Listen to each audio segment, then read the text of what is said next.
Wake up, NHL fans. It is Thursday. This is Morning Cup of Hockey alongside Colby Cohen. I'm Jonny Lazarus. We got a great show today. We're going to talk about the Chris Tanev trade last night, which Colby may have called on the show yesterday. He didn't say exactly when it was going to happen, but he had a feeling that Tanev would go to Dallas. Then we're going to talk about Elias Pettersson being – what, you want to say something already? You want to cut me off already? Go ahead. Finish your intro, talk man. About Elias. You need to learn how to say something. You need to learn how to push through sometimes. Don't be such an easy target. You can't help yourself. Jonny, we're going to talk about Elias Pettersson being close to his 8-year extension.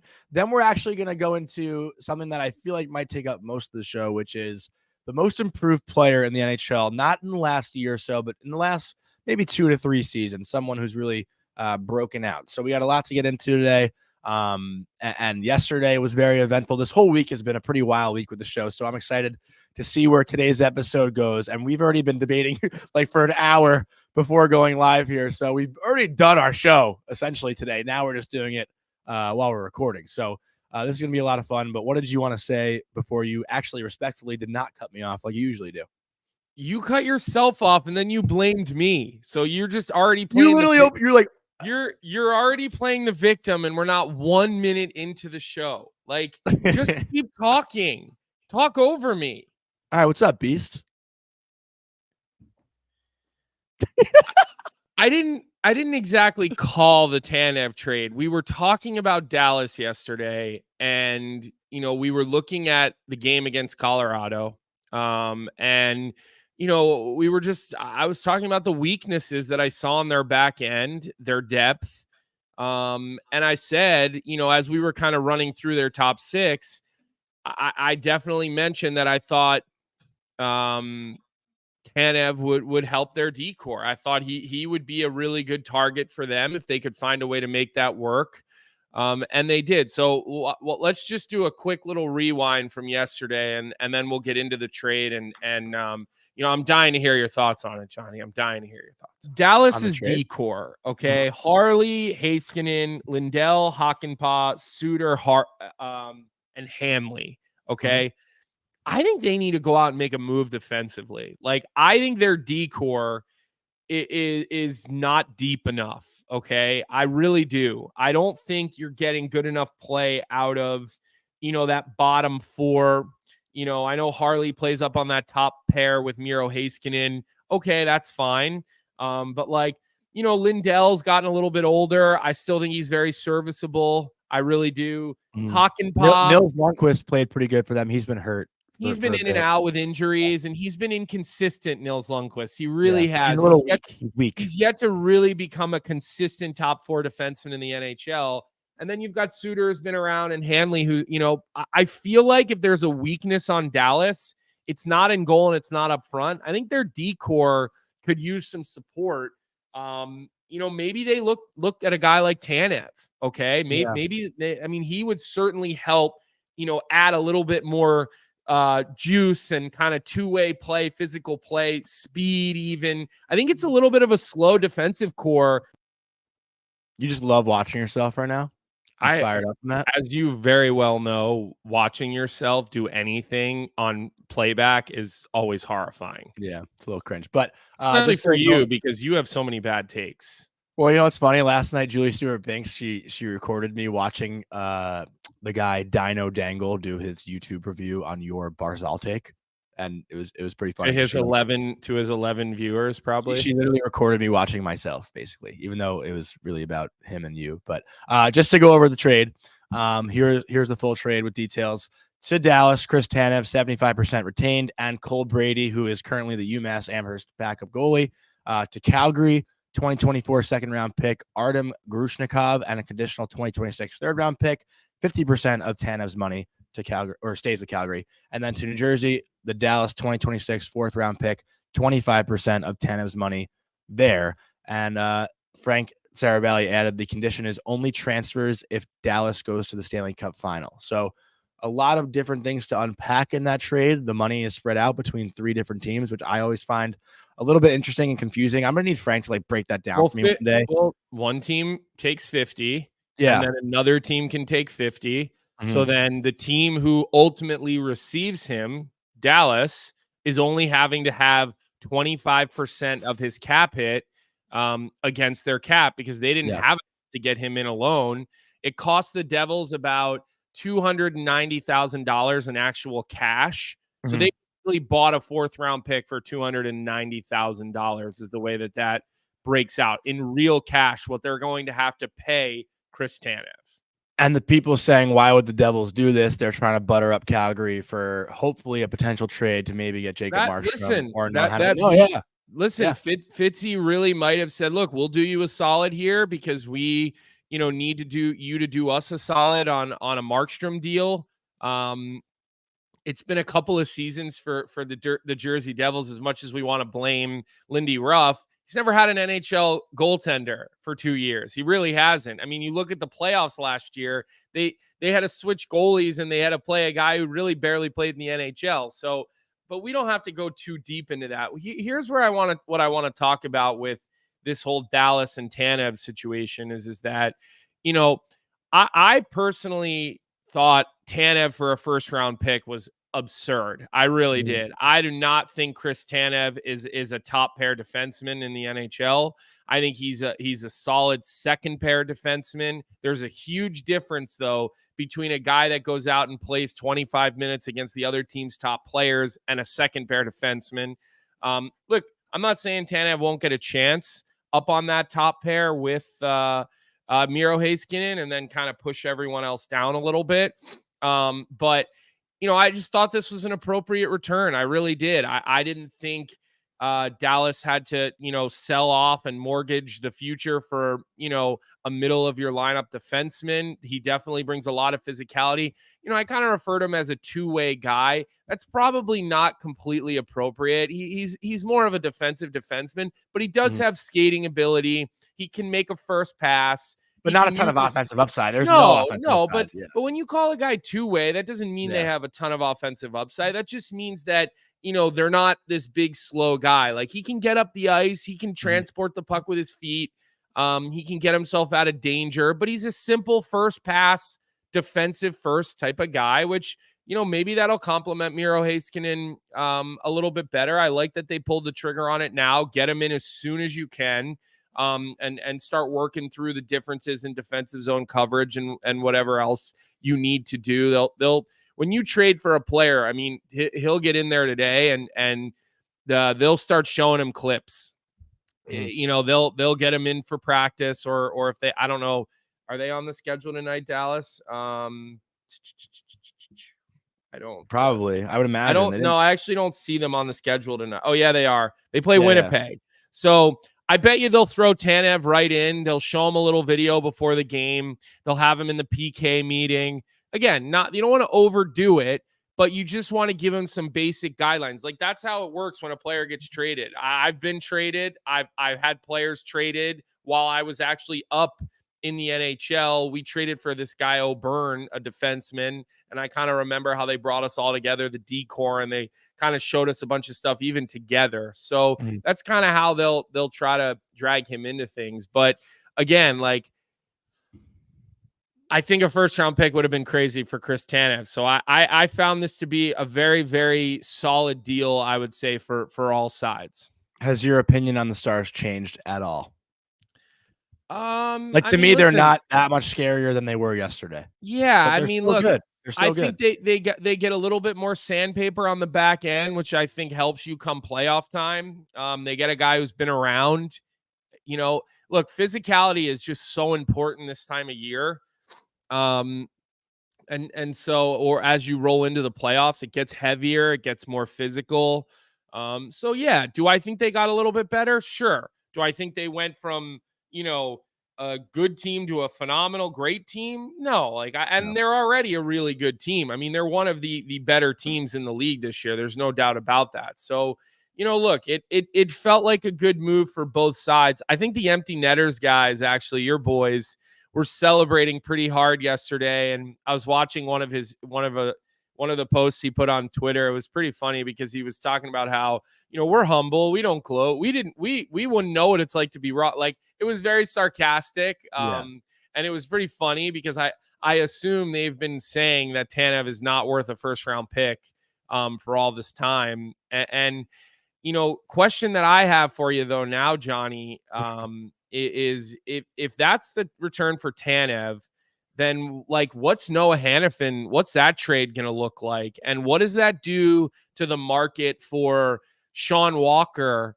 What does that do to the market for Nick Seeler? What does that do to the market, for these defensemen that are not as regarded as Tanev is, and I almost wonder if that's settled the market into it not being a bizarre overpay type of year in the trade deadline.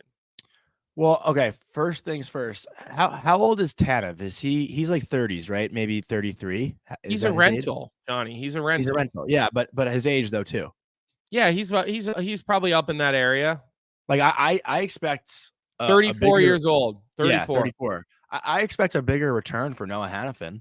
Like, significantly.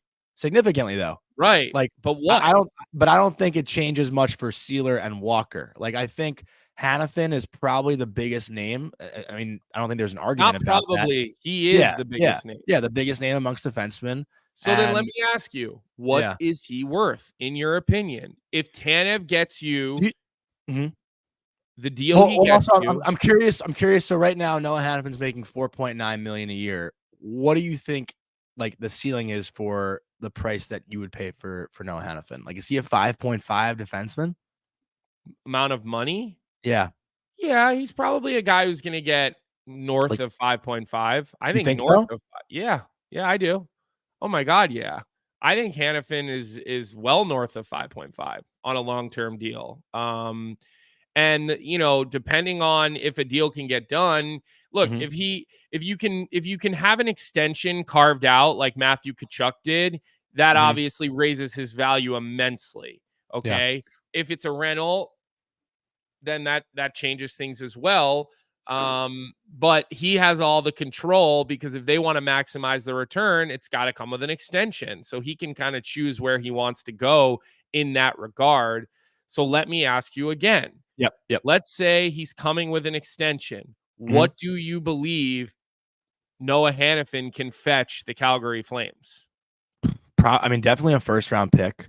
I would say, I'm trying to think of the team that I would have in mind. Like, if I'm thinking Tampa, I don't know what they have picks-wise. Do they have picks?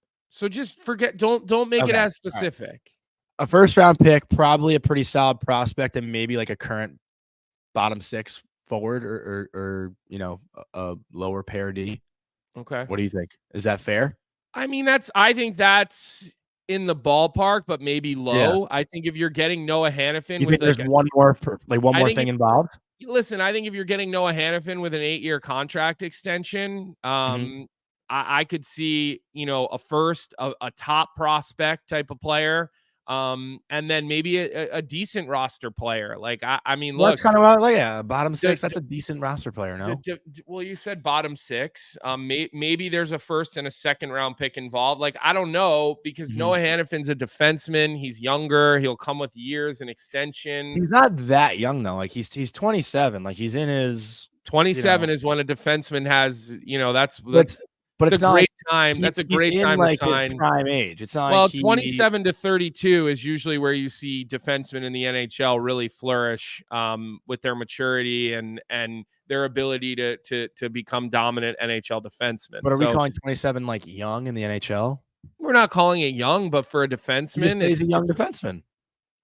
I'm saying that he is heading into his prime, 27 to 32. So you said he was a young defenseman, and I said he was in his prime. He's not 30. He's not 31. He's not 34. He's 27 years old. Okay. A defenseman's best years, you see guys between, let's say, even 26 and 32. So you're talking about a guy who's 27 years old. You're going to sign him to 8 years of an extension. 5 of those years could be the best years of his career. That's so scary when you think about Cale Makar, who's 25. But he's not. He's the exception. He doesn't. No, but I'm saying it's scary to think that when he gets to 27 to 32, what he'll be. But he's been the most dominant defenseman in the NHL already. Like, that's what I'm saying. Yeah, the potential is even scarier. He's not like a rule guy. He's the exception to like normalcies I don't think in I the don't think you're sport of getting hockey. what I'm saying. No, I'm getting what you're saying. It just doesn't make a lot of sense. So that's for Hanifin. I wonder what it does for those two Flyers defensemen who I hear are asking, their agents are asking for way too much money in contract extension. I heard Sealer is a little bit unrealistic in what he wants. I think Walker still chases you the best pick, but like I don't see Walker getting you anything better than a second round pick. And honestly, Sealer to me, maybe he's worth a third. I don't really know, but if they want unrealistic money, you're better off getting a third than nothing because you're not giving him an unrealistic contract. What is Sealer asking for? I heard he's asking for somewhere like north of $3 million a year, which I think is crazy. What? Crazy. He's not even making $1 million. I'm just letting you know that's what I'm hearing the ask has been from his camp. It's been unrealistic. Good for them. Yeah, good for them. Try to get the guy some money. I mean, he's what? He's 30? 30? Yeah, he's 30. He's 30 years old. So he's probably trying to make his money now. And yeah, did you see Matt Dumba apparently is being talked about as well? Out in Arizona. That's been going on. Yeah, float around there. But who's going to take him? Yeah, well, it depends. I mean, it depends what they want, what they're willing to settle for. I think with Dumba, they're looking for a first round pick. I think that's too much. I hope the Leafs don't do that. But I do think, look, I think if the Toronto Maple Leafs, and I saw them do this last year with Jake McCabe and with Sam Lafferty, they gave up a first and a second for those two, which is a little bit of an overpay, but at the time, that's what the market dictated. And I think moving on from Lafferty was really stupid to let him go to Vancouver.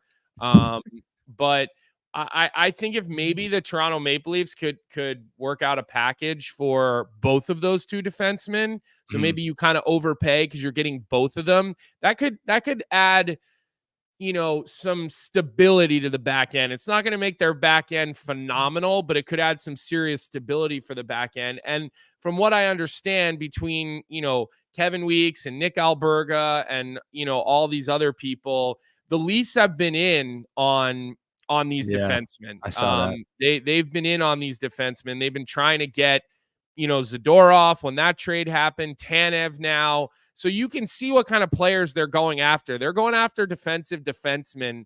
They're not looking for big puck moving power play types of point producing defensemen. They want, defensive responsibility and sandpaper on the back end. What do we got, Johnny? Singsy has some funny comments in the chat. He said Lafreniere and a first for Hanifin. You would call him Daddy Laz. and then he said Dumba's a good rental, but not a first for Dumba, which I agree with. Yeah. And I think the price is pretty high on Scott Lawton as well. And I don't actually think he'll end up getting moved, Scott Lawton. I don't. Really? I just don't, because I don't think they're going to get their asking price. And I believe Danny Briere saying like, we're content keeping him. Like he's got a really reasonable salary number. He's a good leader in the dressing room. He's a good role player that can play up and down the lineup for the Flyers if there's injuries, which they have had the injury bug lately. So I don't know. I mean, I think maybe, my gut says no. It doesn't mean it won't happen, obviously, because like I said, the right offer has to come along. But what I know right now is the offers aren't coming. They're not coming. They're not impressive. They're not raising the eyebrows in Philly for any of those three players yet. That could change, but yet it's been very quiet. The GMs that I've kind of kept in touch with, they've all said things have been pretty quiet so far. Well, Pat Verbeek was at the Ranger game last night walking around the press box. That got a lot of buzz. So the Ducks. Can we talk about that actually for a second? Yeah. So, Singsy said, why are the Flyers selling? They have a chance this year. Well, they're selling so I can get a free catch dinner from Colby. They don't have a chance at winning. And at the end of the day, winning the Stanley Cup is the goal, not making the first round. So are they a Stanley Cup team? No, they are definitely not a Stanley Cup team. Travis Konechny's injured right now. Drysdale's week to week. Who knows with that? So I think the Flyers have to think about their future. They can't think about today. That would be a mismanagement, in my opinion, of their plan. You got to stick to your plan if you want it to be successful. I think Singsy actually just goaded me into talking about this because he wanted to hear us go into our bet, because now he's laughing at me in the chat. So, I just think you've got to stick to your plan. Outliers, especially when you're in a rebuild, that's how you get yourself in trouble. You really have to stay on the program. Mm-hmm. And this brings us into a guy that we talked about on Tuesday with Frank, who, there was no conversation about a trade, an extension. There was no sign he wanted to stay in Vancouver. But now all of a sudden yesterday, Elias Pettersson being talked about being close to an 8-year contract extension. Haven't heard much, I guess, since this initial tweet from Frank last night at 7:45, but I'm sure that's going to be something that people are paying attention to today. So here's my question for you is what's the number going to start with? So we know it's going to be, if it's going to be 8 years, what's the number?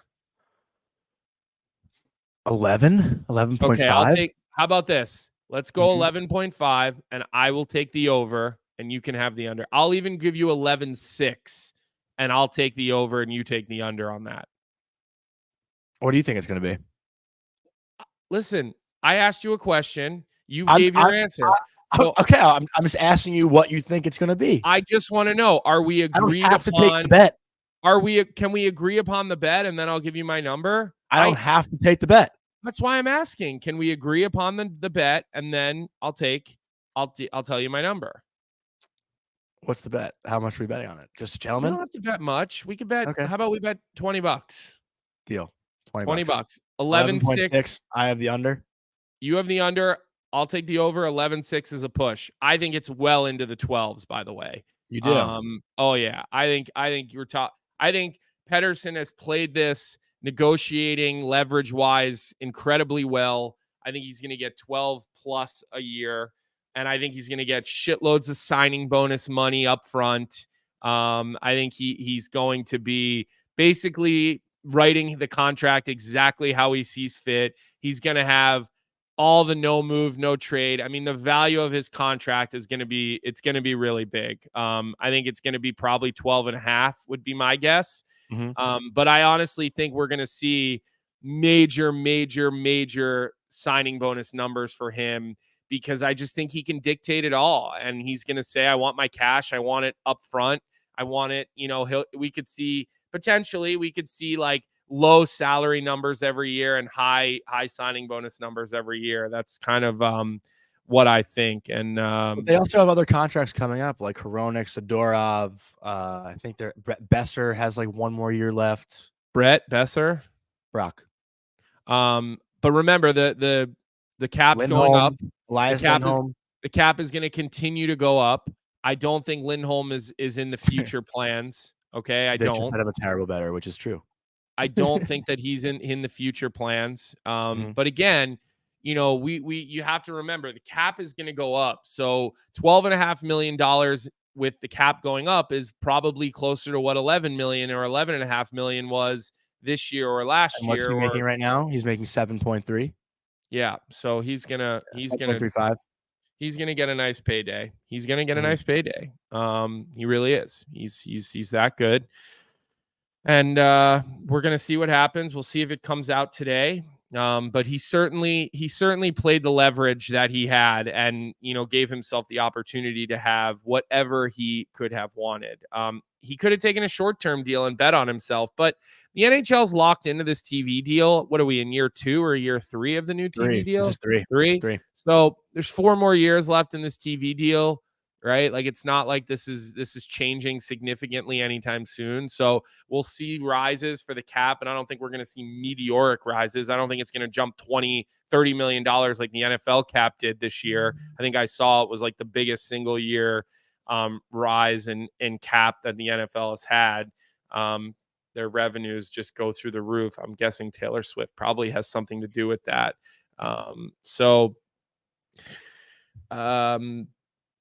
We'll see what happens with Pettersson, and also like the fact that you're saying Zadorov's getting signed has anything to do with how Well, much. no, but there's Pettersson other is contracts that kind of Vancouver has foolish. to take care of as well. It's not like, that they're going to have some cap things to shake up.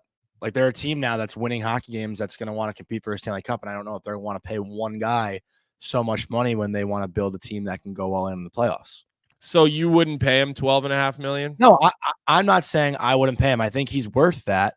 But I think to spread it out with your team to win, like Vancouver's never won a Stanley Cup. Their organization has never won. And All right. So tell me how you'd handle it. I think the 11.5 range is perfect. I you think that's that not one- lowball. you think- I don't think that's not lowballing him. That's not, paying too much for him. I think that's what he's worth. So then let me ask you this, and Mhm. that's your opinion. Yeah. If he said, I'm not taking 11.5 and I want 12.5, Mhm. what are you doing? If you can't come up with an agreement over $1 million a year on your salary cap, Yeah, no, what do you? I think Vancouver's priority should be to make him happy. And I think you definitely then give him the 12. But, maybe Okay, but what would you do? am I underestimating $11.5 million? Is that maybe on me? Well, I mean, what did Willie Nylander get? That exact amount, pretty much. No, 11.5 million. I And mean, do you and yes, he got 11.5 Yeah, million. I'm yeah. saying yes. Do you think that Pettersson is a better player than Nylander? And don't forget, Pettersson's a center. Okay, Yeah. we have a higher value on that. Yeah. I'm just I mean, saying, no, I think Pettersson's better than Nylander. if you're in the ballpark with him and you're saying 11.5 and I'm saying 12.5, you're not talking about a very big difference. It's not like the Canucks are thinking 9.5 and he's thinking 12.5 and we're at a $3 to $4 million delta on the cap. We're talking about $1 million here. Okay. So, I don't think, that would be a very smart thing to do with that type of talent at the center. I mean, that's a number one center. Yeah, they can't afford to lose him. him. They can't afford to lose him, but they also have to keep pieces around him. Like that's. But that's what all is that one? Is that $1 million when the cap's going up a bunch? Like, is that really like? Because you keep saying that, so I'm just wondering, like, what are you doing then? If you're not like that $1 million, maybe you can spread that up to what? 2 players, an extra 500,000. Like, is that really making a difference on your Stanley Cup team? Or it's keeping Hronek with Quinn Hughes, something like that. Because they want to keep that pair together for the most part, I think. No, I mean, I think they like that pair. Yeah, they're gonna have to pay him. They traded for Hronek, so I think they like that pair.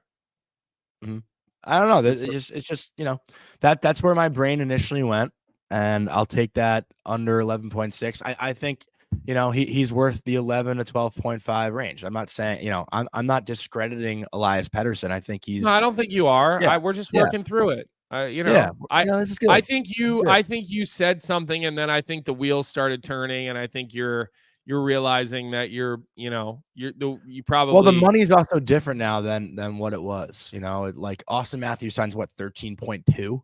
That's what he signed for. Something up there. Yeah, like it's just I guess I'm not used to talking about this much money. Like we've seen Crosby in the 7 and 8s, or like McKinnon in what he's 10, 11. Well, listen, here's what you have to remember something. You always have to look at when a player signs. For a while, the Bruins were getting all those team-friendly $6 million deals because they just happened to be up, and that's what the market value was at the time. It's all about market value at the time versus the cap, versus team needs, what's available. So, I just think that we're going to start seeing these numbers more and more. Vic, I can't think off the top of my head, but what's the cap going up next year roughly? Is it going up 4 million next year? Is that what I remember? 4 was the number. Yeah. I for whatever reason, the number 4 is sticking out in my head.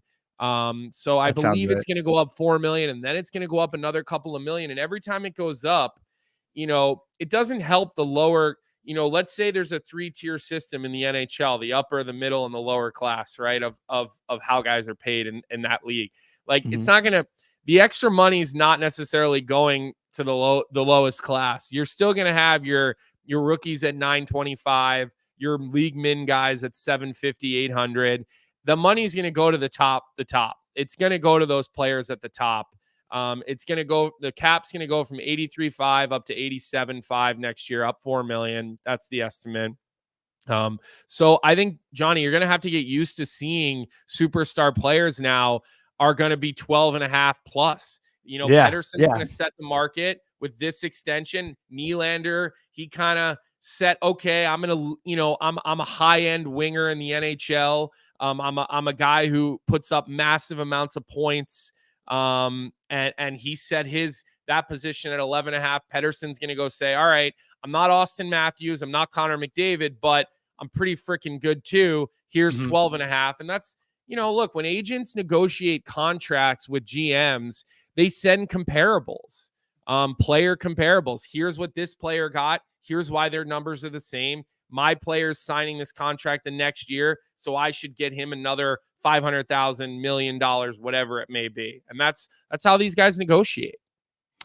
Yeah. So based on newer found knowledge, I think my bet is not a very safe one. And I think 12 would probably be the minimum for Elias Pettersson.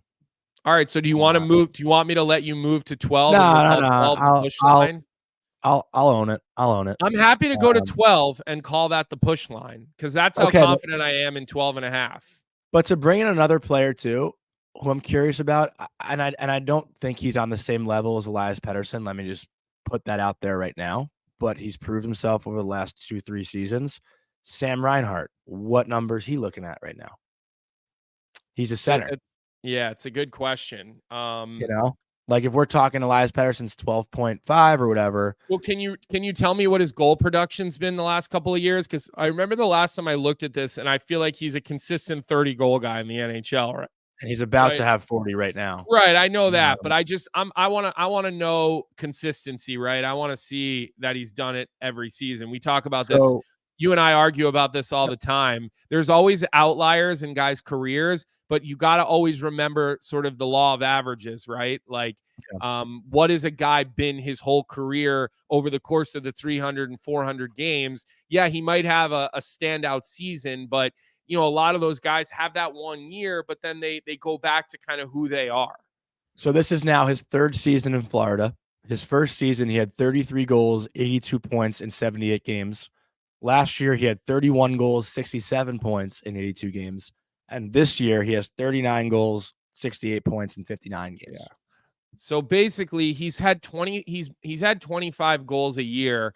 Probably a 90-point guy this year. A couple of years he didn't have his 25 goals. At least he missed some games. And then you're right. The last 3 years, 33, 31, 39. Like, what's the number? I think the number score this year. The number from him, you feel very safe if you're a GM with Reinhart that you're buying 30 goals. You're buying 30 goals at least. He might have 45 this year, but the last 3 years he's a 30-goal scorer. To me, that's not just an outlier. So if I'm a GM, that number probably starts with a 9. To me, is what I would guess. Probably 9.5, something like that. He's at 6.5 right now. I think he becomes a 9, and it depends. Like, I think $9.5 million, something like that. Because look, you're buying 30 goals. I think 30 goals is worth $9.5 million. The cap's going up $4 million. Maybe he gets a little bit more. I don't think he should, but maybe, I don't know. Listen, teams always overpay in free agency. Like, rarely do those contracts in free agency fully work out. So yeah, that would be my guess, because that's what I'm saying. You're buying 30 goals a season, and a GM is sleeping good knowing they're buying 30 goals and feeling like that's a good investment for your team. All right. So we've got someone in the chat that says Vepsis says he should get above Horvat money. Elias McCracken, Miller, 81 points. Right? What'd you say? Horvat's 8x8. Something like that, I believe. Yeah. And I agree with you on that, Vepsis, because look, you also have to look at the time. Horvat signed his deal. Was it last year? And Horvat's 8.5. He's at 8.5, and he signed last year. And now Reinhart's going to sign anytime now, maybe. Probably not anytime, probably this summer, right? He's probably going to go to UFA, so July. So he said he was actually on Chicklets yesterday, which is why I brought his name up. And he said he knows he wants to stay there, and they know he wants to stay there. Yeah. And so maybe he gives them a team friendly deal, because you got to remember, in the state of Florida, there's no income tax. Yeah. So that's substantial amounts of money. I remember when Stamkos was thinking all those years ago of maybe going to Toronto when he signed that big extension. They were doing the numbers, and he basically he could sign for like $2 or $3 million per season less and make the same amount of money in Florida as he would have made in Toronto based on taxes. So Chad Cole just said the same thing. Yeah, like he could take less money to be in Florida, and not pay state income tax, and live in the great state of Florida, which seems like a place everybody wants to be these days. So yeah, that'll be an interesting one this summer. It's hard to see though how other teams aren't going to come in and make big, maybe bigger offers to him. And I think it's going to get pretty competitive for him. Yeah, but it's going to be so tough to outcompete Florida with what they've done over the past 3 years with him being there. His first year there, they win the President's Trophy. Yes, they get swept by Tampa, but he's done nothing but win hockey games since he's been there. Plus, you add the aspect of living in Florida. I mean, I watch videos of these guys all the time, driving their golf carts to the rink in shorts and flip-flops, going to play hockey. Then they go back home, play golf. It's just the lifestyle for a hockey player out there seems to be, better than anywhere else. Maybe unless you're in LA living Tampa. Tampa's like that. Yeah. I think the guys love it in Manhattan Beach. All right. So let's. Well, yeah. You want to tee it up, or you want me to tee it up? Because I'm hyped up for this. Well, all right. Here. You tee it up, but we want to hear from people that are in the chat right now on this one, because we're going to talk about this for a couple of minutes, and we do want to get all your opinions on this topic as well. And if you are going to drop a name in the chat here, give us some reasons why. All right, because we're curious what you think on this, and we want to hear from you. So all right, go ahead, Johnny. I'll give you the floor on this one, and I won't interrupt you at all. Thank you. So our producer, Vic, is a huge Toronto Maple Leafs fan, and he was squirming last night watching Zach Hyman score his 40th goal of the season. So he said, over the last couple years, who's the most improved player in the NHL? Because Zach Hyman, Zach Hyman with the Leafs, you would have never expected him to score 40. He still is the same type of player, but now he's scoring goals consistently. So that got Colby and I thinking. I have one defenseman and one forward in mind of who my most improved players are over the past, and we're talking 2-3 years, not just last year or this year, in the NHL. So do you want me to go first, Colby? Well, you can go first. Okay. But I just want to address Elias McCracken in the chat here really quickly, because he's talking about the $4.5 million gap between Miller and Elias Pettersson, and he's wondering about the dressing room and how that could help or hurt. And you just have to remember something is, and I know Danny already said this, it's Danny May 88 said this, but first off, age does matter. It's a huge factor. But B, time. When I say time, I mean the timing of when a player signs. When Miller signed, we were basically living this flat cap, situation where there was no money moving around the marketplace. Okay. Nobody had any money. All the teams were up against the cap. We had the COVID issues where the cap was supposed to go up, so contracts were signed, and then obviously it didn't. So now we're out of that, and the market is booming, revenue is booming, TV money is booming. The cap's going up $4 million. It's probably going to go up another 4 to 6 the year after that potentially. So I think timing is so important in these conversations. And that's why I don't think it becomes a problem in the dressing room whatsoever between a guy like JT Miller and Elias Pettersson. So that's the last thing we're going to say about that, because Johnny wants to go into his most improved player. I'll let you go first, Johnny. Go on ahead. Well, we have two names already, but neither person said why. I mean, I know why, The first one I saw was Pizza Sports Guy, Tage Thompson, most improved, which is tough to argue with because Tage went from, not producing many points to basically being a high 30s, even high 40 goal scorer. This year, he hasn't been as good.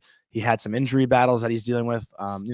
He's certainly one that comes to mind. And honestly, when a lot of younger prospects aren't panning out, like I'm not trying to make this about Lafreniere at all. I promise he's not even in my most improved category, but so many people were like, Lafreniere, he could have that Tage Thompson effect where he didn't have it together right away and then all of a sudden explodes. Like I think Tage Thompson has become sort of that poster child for late bloomers, if that makes sense. But Tage wasn't the guy that I had in mind. And Braden Latour said Robert Thomas, who's a good one. But Robert Thomas to me has been, maybe the points are starting to show a little bit more, but he's been a really good player in my opinion. But a guy that I think has completely jumped in the last 2 to 3 years. And part of me hates that I'm saying this, but part of me loves watching him play. It's just the fact that I'm going to talk about a New Jersey Devil fans. I know we're going to, let me hear it, but it's a compliment to them. So I know Singsy will love this. I know the Brat Pack will love this because to me, it's Jesper Bratt, who was, a 30-point player in his first couple seasons, and then now has doubled his point total basically for 3 straight years. Like he was in the low 30s to mid 30s. And now you're seeing this guy basically be a point a game player. He's north of 70 for basically 3 years in a row. I think, had Jack Hughes not gotten hurt this year, I think he'd be flirting with the 80, 85 points. But I watched the New Jersey Devils play, and Jesper Bratt stands out to me almost every shift. He's one of the most elite. Not going to say it. I'm going to take that back.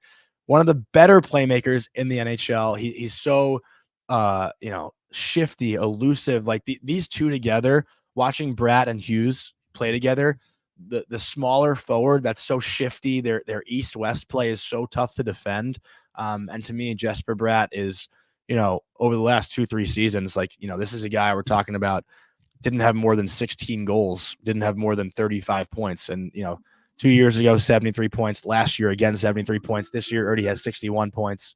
I think he's found that level of consistency to be talked about as one of the better forwards in the NHL. Okay. I think that's a pretty good one. I'm glad you caught yourself using the E word. Yep. I think we have to be careful on this show using the E word.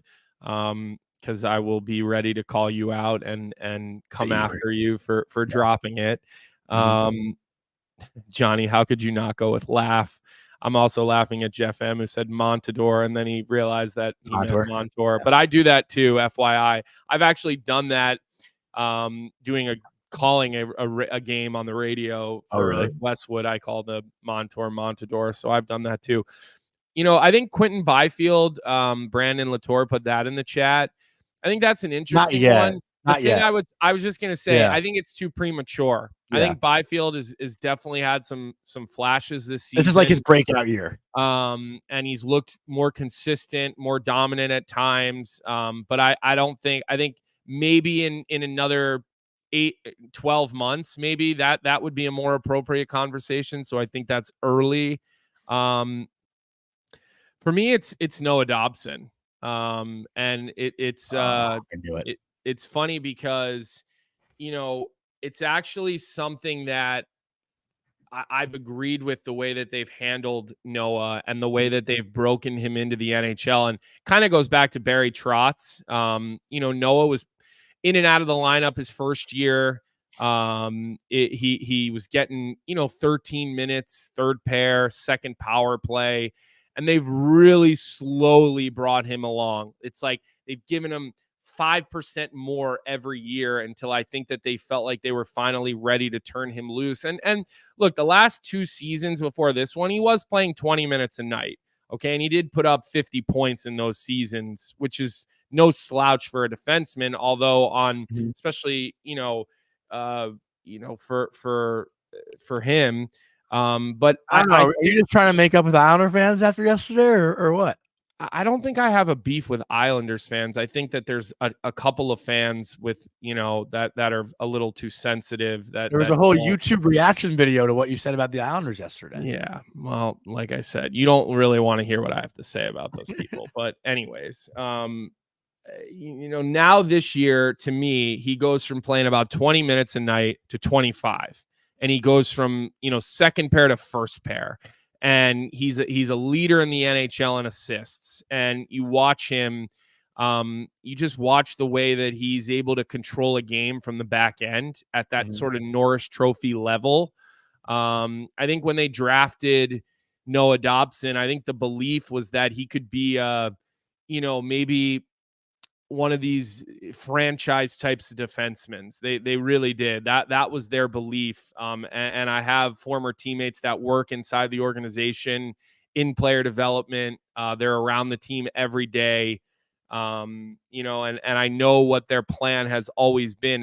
It's actually something, like I said, I don't really agree with much that Lou Lamoriello does, but I do think the way that they've sort of slowly hand-fed Noah Dobson into the role that he's become, and he's become a star and a dominant player. He's going to hit 70, 75 points this year. And Pizza Sports Guys saying, is Noah Dobson a franchise guy? Not yet, but maybe, maybe he is a franchise type of player. He looks to me like he's trending in that type of direction. And look, I do think I also want to give him credit. And I also want to be really transparent here. Noah is a friend of mine. So I want to be transparent about that. I spent a lot of time with him during COVID. We were at the shore. He was living with Dennis Seidenberg at the time, and we all live near each other down at the beach. So like 2 minutes from each other, like walking. So I really got to know him. And I remember kind of listening to his frustrations when he wasn't getting the ice time and the power play minutes. And I know how frustrating that was for him, but to watch him sort of digest it all and then continue to build his game. And he's gotten a little bit, stronger, and he's filled out a little bit more. I think he went from, a good NHL defenseman to a guy who's playing like a great defenseman and is teetering on the edge of being a backbone of an NHL team. Really, a guy you really can build around. You could build a decor around him, and they have a decor, even though I hear they might be looking to make some changes on that decor, but you just have to give him credit. And to me, when you look at his progressions, he's showing you who he is, who he's becoming, and maybe he does turn into a franchise type of defenseman. I think he was 8th overall. I do. Sounds right. Yeah. And you get drafted 8th overall, like they're hoping that you are a number one defenseman, a true number one defenseman, which not every team has. Not every team has a true number one defenseman. And so we'll see what he becomes. I mean, just out of curiosity to the chat, specifically to Pizza Sports Guy, do you think that Dobson is going to be a franchise player? Do people in the chat think that he's trending in that direction? Like I said, not there, but trending that way. So, okay. This one, I'm curious to hear your reaction to this. I don't think Dobson. So there's a couple defensemen I think that are on their own level. Cale Makar to me is like a McDavid, right? Like everything Cale does is just a step above. Then you have like, the Quinn Hughes, the Miro Heiskanen, Adam Fox, Charlie McAvoy, and like those level of defensemen. And maybe I'm missing one, in that level, in that tier. I think. Did you say Yossi? Did you say Yossi? No, I didn't say Yossi. I did not say Yossi. And Carlson. Do you think Well, I don't think Carlson anymore. But do you don't think Yossi? I would put Yossi in that top tier. No, he not deserves in the Makar tier. I think Makar's like McDavid. He deserves to be, but I think Makar gets his own tier. I agree. And then there's a group of them right under. That's what I'm saying. Yeah, that's kind of what I'm saying. But I think in years past, I would have called, and maybe this is that Ranger homer, I would have called people crazy for putting Dobson and Fox at the same level. But I think this year, Dobson deserves to be in that conversation. He's in the conversation, but Fox is a Norris Trophy winner, and Fox has done it year after year now since he entered the league. This year is the first time where like someone says Dobson's on that same level, and I'm like, you know what? Well, listen, Dobson's in the conversation for the Norris this year, and Foxy really isn't. You know, well, no, is he? I don't think either of them really stand a chance this year. I think I agree. I'm not yeah, saying they're going to win, but I think yeah. if you're voting, I think Dobson's probably higher up your ballot this season I think than Dobson's over Fox this Fox. year for sure. That Yeah, doesn't mean he's a better player. I Fox agree. has been doing it every year since he entered the NHL. Yeah. Okay. I think Fox has had more inconsistencies this year in his game. But again, you win a Norris Trophy, you do it year after year. Hedman You know, too. That's a good when one. you're not playing as well, that's the outlier. That's not who you are. Here's another name that Kyle Shapiro, our guy Shaps, our favorite New Jersey Titans coach and goalie coach, specialty man, and grumpy specialty man, is asking about. What about Josh Morrissey? He's talking about how Morrissey kind of had a similar rise as Dobson, but at an older age. And now he does look like a first pair defenseman the way that he's played the last couple of seasons in Winnipeg. And I would agree. I got to see Morrissey up close and personal a lot when I was in Chicago, you know, being Central Division foes, and got to be between the benches and watch him. You know, I think the thing with Morrissey is he's really effective and he's good defensively, but I'm not sure he controls a game from the back end. Like when he had one offensive explosive year last year, and now it's, you know, yeah, but I don't even what do you have? 70, 75 points last year? Yeah, a ton of goals. Everything was going in. But I just am talking those defensemen that you watch play and they just control the game. Like game breaker, they've got the puck on their stick a lot. They're constantly making people miss. They bring guys to them. Then they move the puck. They put other guys in a great opportunity with the puck defensively, offensively, breakout, neutral zone. They end plays. Like they just control the game from the back end. And they're just it's a small amount of guys that can do that in the NHL. It really is. There isn't a ton of them. And you know, I know I said I had a forward and a defenseman in mind when I was thinking about most improved, and we were kind of talking about this before. Do you have another player in mind too? Like I wouldn't put. I'm just reading the chat. I'd call Makar a franchise defenseman, and Heiskanen, and the tier below are number one D-man category. Rasmus Dahlin is a good one too. Dobson is on his way there if he can keep his production. Fox still above Dobson. Agreed. Drew Doughty's been a franchise defenseman for them. He's been a guy like that for them. But you know, look, Drew's 34 years old. He's played a shitload of playoff hockey. He plays the game incredibly heavy and hard. He's slowed down. I mean, he has. Like, you can't deny that. So, but these are all great names. Yossi from Neil Foddy. Dahlin is a good one. Dahlin's not quite.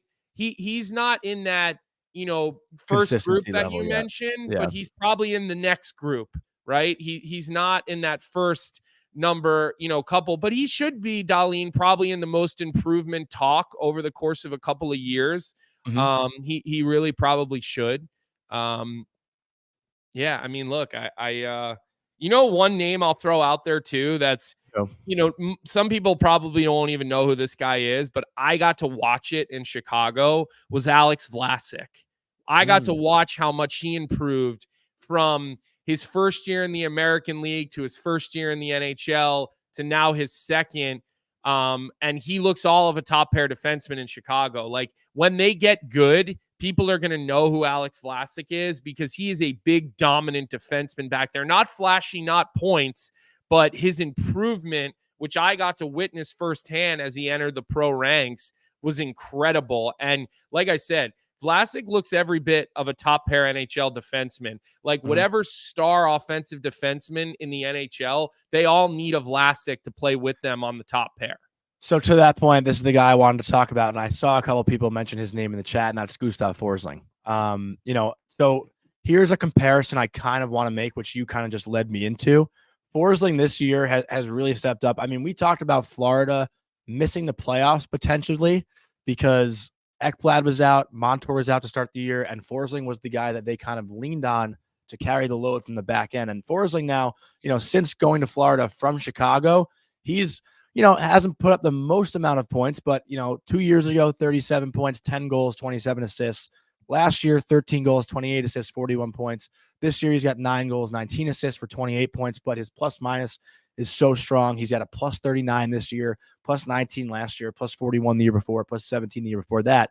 But here's the thing about Gustav Forsling that, I think is so interesting. His ability to like manipulate forwards. I've seen so many clips of him where, maybe you can help me with like the defenseman kind of terms, but the way he gaps up on forwards, he doesn't necessarily like overplay them, if that's kind of the phrase I'm trying to work on there.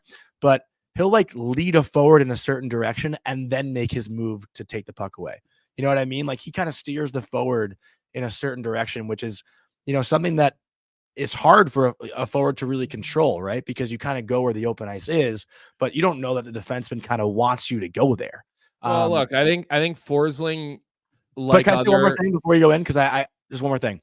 So and again, this might be a stretch. What? Just next time you want to talk, just raise your hand so you don't have to ask. Okay. Well, you always jump in. So I just think that Forsling is now entering maybe that like Devon Toews conversation, where Devon Toews to me is so underrated for what, like, I think he's not overshadowed by Makar, but I think he is overshadowed by Makar. But there are some people like the best defenseman in the history. But the Avs fans would tell you that he's like insanely important to Makar. But I think the typical NHL fan might not recognize that though. I don't know. I think Toews is a household name as an NHL defenseman. Like when Team Canada puts out its Olympics roster, he'll be Makar's partner, as he'll be on it. You know what I mean? So Makar's partner. So I don't think that he's that underrated. He's just overshadowed. I don't think he's underappreciated. But look, when you play with the best guy at what he does, you're going to be overshadowed a little bit. So let's go back to the Forsling conversation. Look, here's the thing about Forsling. Forsling does as good a job as any of these guys we're talking about at closing plays down early. Okay. Mm-hmm. He's not a defenseman that plays off a guy's hips.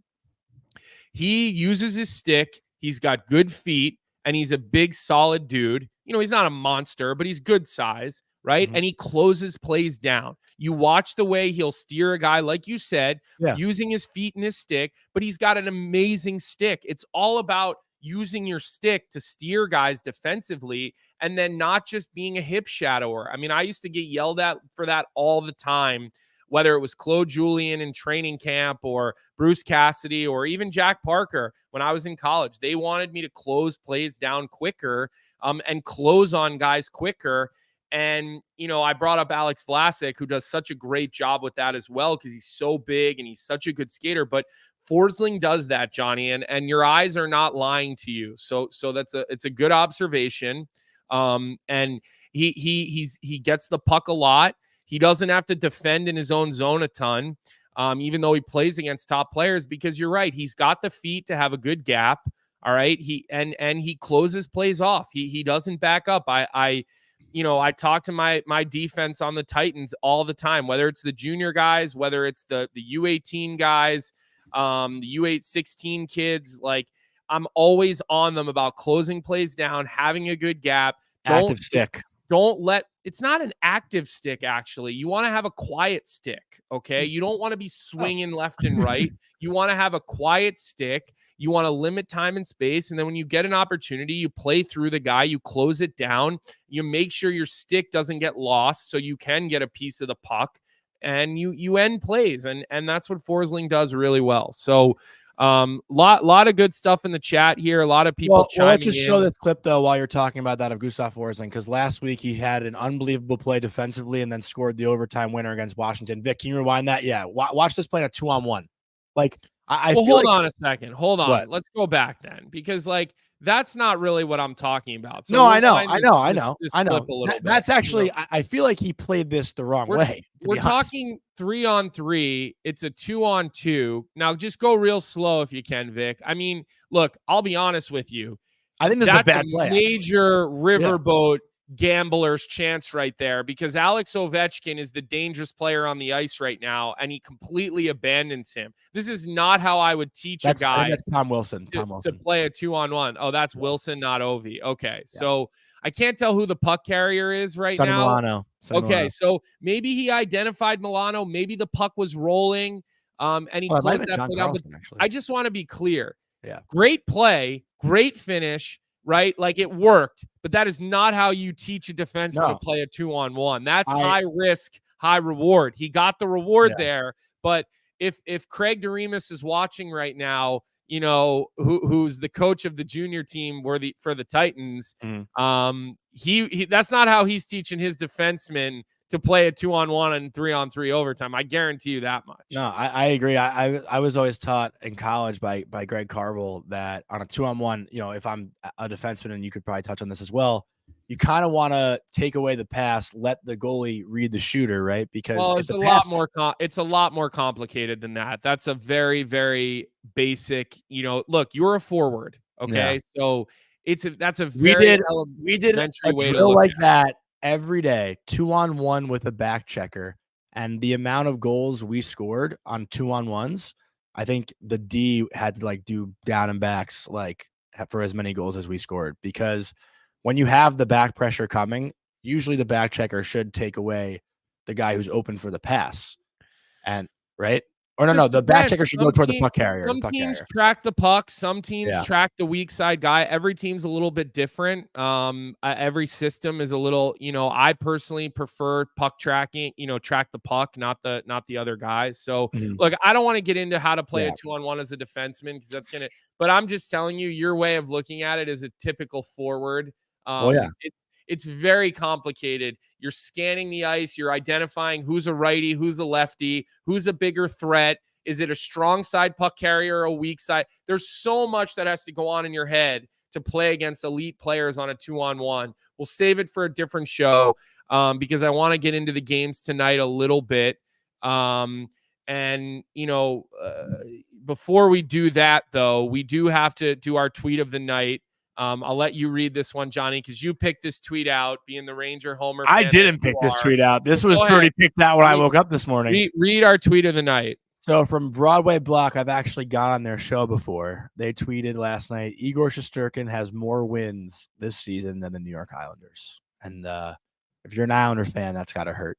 So we were nice to Islander fans today. We complimented Noah Dobson, and then we just stabbed him right in the back to end the show. What were you going to say? That's it. And he split a lot of games with Jonathan Quick, too. Yeah. He hasn't played it. I actually tweeted something last night, too, that I thought was like very interesting and you know, maybe whatever. I said the Rangers have 40 wins and there are 19 NHL teams that don't even have 40 power play goals. Is that, like, to me, that was wild, but maybe it's not that crazy. No, nothing, no reaction. I mean, there are some teams in the NHL right now that are playing with American League rosters and their power plays are dreadful. So there's good teams and then there's bad teams. The Rangers are, they look like an elite team the way they're playing hockey right now. They look like Reinhart has more power play goals than the Sabres. They look like they're a team that could win a Stanley Cup this season. Yeah. And so, you know, them doing things so much better than the Chicago Blackhawks or the San Jose Sharks or whatever, like, that's not surprising to me. So let's get into tonight's slate. Is it annoying to you that last night there's 2 games and tonight there's 12 games? Like, why can't we have 6 games one night, 6 games in it? Like, it's a, I feel the NHL loves to swing and miss when it comes to scheduling. I disagree because, you know, even though I didn't really watch last night, I caught the end of the Oilers game because I was at the Rangers game last night. The Wednesday nights are all about watching the TNT, you know, pregame, game, intermission, postgame. Like, I like that Wednesday nights are dedicated to TNT. Like, I think that's fun. It's different. It's entertaining. Well, they only had one game because now they're doing Wednesdays and Sundays. So they were doing the pregame stuff. You know, they were doing the pregame stuff, which was nice. I think it started at like maybe 7:30, 8 o'clock. So it wasn't like too late. Started at 8 and then puck drop was at 8:30. So it was normal. It's not too late. Yeah.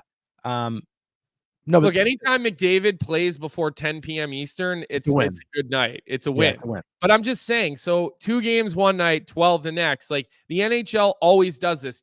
Forget Wednesdays. They'll have a Friday night with 1 NHL game, and then there'll be 17 games the next day, or vice versa. I wish they had more Sundays. Always do this with scheduling. I wish they had more Sunday games now that football's done. You know, like, do you remember? Like, well, TNT is going to start having start having Sundays. And I used ABCs will be Saturdays. So we'll have weekend.